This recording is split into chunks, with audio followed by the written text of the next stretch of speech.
true story, so I told the story in the documentary to a sense of disbelief from the people who were listening and watching. I'm also a bit of having been a rising star in Canadian politics for 5 separate decades. I can actually remember when the food bank movement began. And one of the reasons that I was very eager to accept this invitation tonight, particularly with the theme of fresh, I like, anything that allows me to renew myself once again is a fantastic opportunity. But what I wanted to just try to leave you with one simple message tonight, and try not to make it too complicated or too long, because I've learned over 40 years in politics that if you take too long, you tend to upset your level. When the food bank movement began, I can remember very well having meetings with some of the early pioneers in the movement. And the message was, we're going to put poverty out of business. We're going to put hunger out of business. We're going to be here for a while and then we're going to be gone. And it really began in earnest in the recession of the late 1970s and early 1980s. And then stayed on, and then there was another recession with which my name is occasionally associated because, unlike many other premiers, I actually had a number of days named after me. Gail Nyberg will remember those days. And I find now that kids, not kids, but young people who are now like 20, 21, 22, come up to me and say, like, are you really the Bob Rae from the Rae days? They were fantastic. So, if you hang around long enough, everything just changes. But my message to you tonight is, we should stop seeing the food bank movement as a temporary addition, as an add-on to the social services of the province and of the country. And we have to face up to the fact that food banks have become an integral part of what it takes to live a reasonable life in the province. And I don't say that with any great sense of pride or joy or sense of satisfaction that this is where we are, but I do say it with a sense of reality. That we have to stop pretending somehow that when 150,000 kids and nearly 500,000 people are using food banks, and have been using food banks, and the numbers are going up, they're not coming down, that somehow we can say with confidence, well, we'll only be here for a little while longer. But having said that, it seems to me that it's important for us, and I hope those of you who are active members of the Conservative Party will forgive me for this, we need to commit a little bit of sociology. We can do it in public. We can actually do sociology in public. We need to talk a little bit about why this is true and why it's going to take a whole lot of change and a whole lot of time to change what is actually underneath this reality. The food bank story is the story of a middle class that is increasingly precarious. It's the story of people who are living from paycheck to paycheck, and it's the story of people who, when paychecks run out, or even when paychecks don't run out, have no choice but to turn to a place for free, cheap, reliable food that they can put on their tables. And while there was a time, as President Kennedy once said, that a rising tide will lift all boats, and we can all point to a time in the 1970s when the people who worked at GM or Ford had their cars in the driveway and were paying off their mortgage and had a cottage to go to in the summer, to the reality that a lot of working families today are working 44 hours each, struggling to put things together, and that an ever-increasing number of families are led by a single breadwinner. We're not living in the 1960s and 70s anymore. We're not living in the Father Knows Best world that's still very much the picture in a lot of people's heads.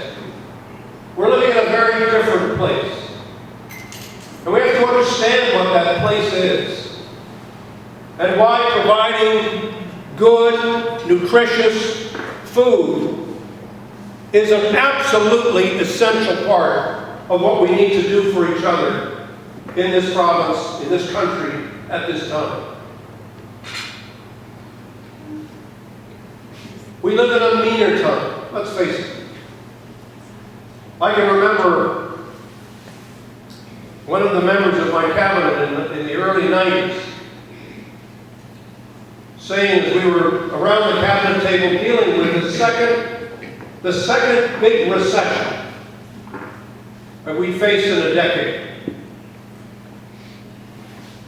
And he said, you know, Premier, because that's what they used to call me when they didn't call me something else.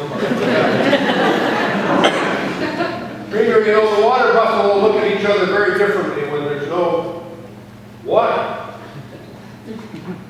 And we often think that hard times will produce generosity, or that hard times will produce this great spirit of openness to the fate of others. But often that's not the case. Often what happens is that in hard times, people say, well, why is she getting what I'm not getting? How come she's doing better than I'm doing? How come she's paying less taxes than I'm paying? How come her housing is better than mine? And we've now been through yet another round of that. The late 70s, early 80s, the late 80s, early 90s, and now the devastating transformation, 2006, 7, 8, 9, 10, and still going.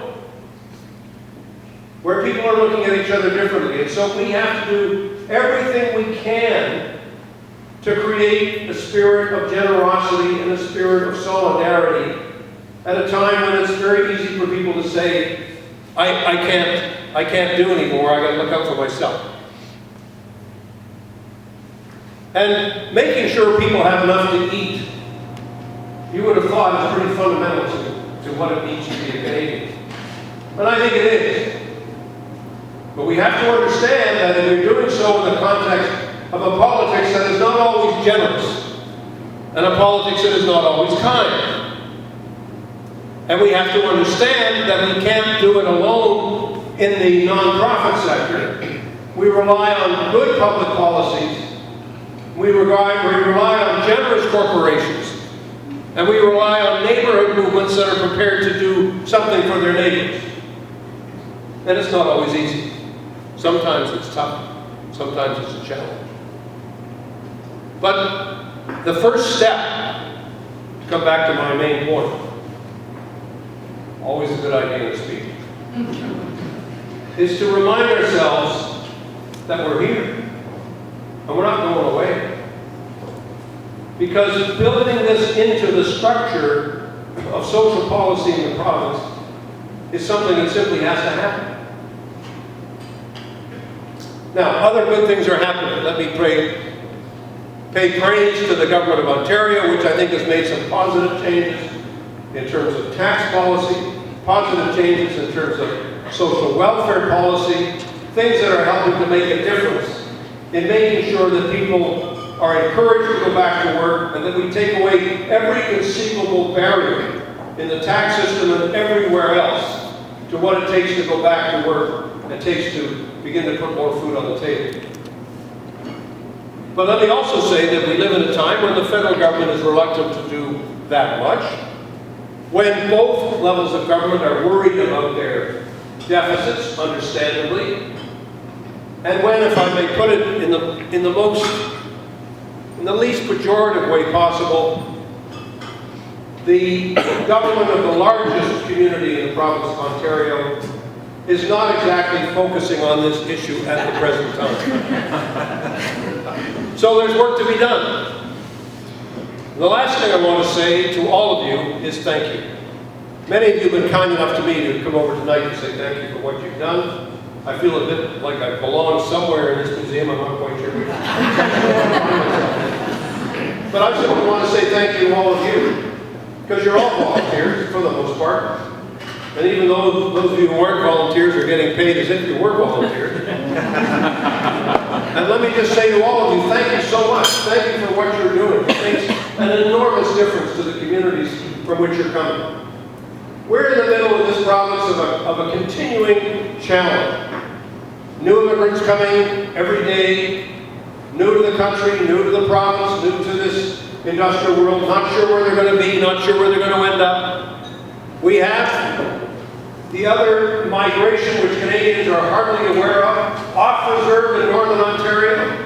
We have a generation of young people who are coming up off reserve from conditions of deep poverty and coming into cities where it's a challenge for them to find work, a challenge for them to find a place to be, a challenge for them to find a home, and where the social problems are simply enormous. And by the way, I say this with Gail here, the largest Aboriginal population anywhere in the country is in the city of Toronto. So let's not apologize for what we do. When we talk to the business leaders of the country, let's remind them that we're providing the basic sustenance for people who have nothing. We're providing the basic means for folks to get through the roughest and deepest and most difficult moments in their life. We're helping the people who are coping with mental illness. We're helping the people who are coping with job loss and marginalization and are unable to get back into the workforce. We're helping the young people who've come away from home and can't find a job. We're helping the older people who've been laid off at the age of 52 and can't find anything to take them in. We're all helping those people. And we have to find a voice inside ourselves that's strong enough to say to governments and to the corporations, we need your help too. We need you to continue with this path of changing the policies that no longer make sense. And we need you to remember the answer to the age-old question, which many of us in this room will remember from our Sunday schools years ago. Who is my neighbor? Who is my neighbor? We've discovered in this city and in this province and across the country that my neighbor could come from anywhere. My neighbor could come from the other corner of the earth.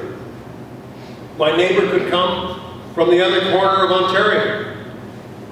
This is my neighbor.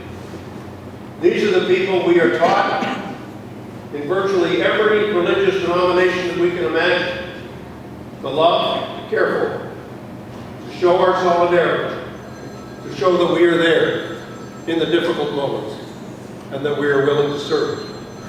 So thank you all so much for serving the province and the country and serving your neighbors the way you do. It means the world to all of us that you are doing this, and it means the world to all of us that you're ready to stay the course. There was a time, perhaps earlier in my political career, when I might have said, I hope not to be seeing you in 10 years' time. But now, as my political career comes to another stage, I would say to all of you, I look forward to seeing you in 10 years' time. I look forward to seeing all of you and our reflecting on what more can we do to strengthen the ties that bind us together in these bonds of common citizenship that are so important to finding the meaning of what it means to be Canadian, and yes, of what it means to be human. So thank you all very much. Bless you all, and thank you for a wonderful experience this evening. Much appreciated. Thanks a lot.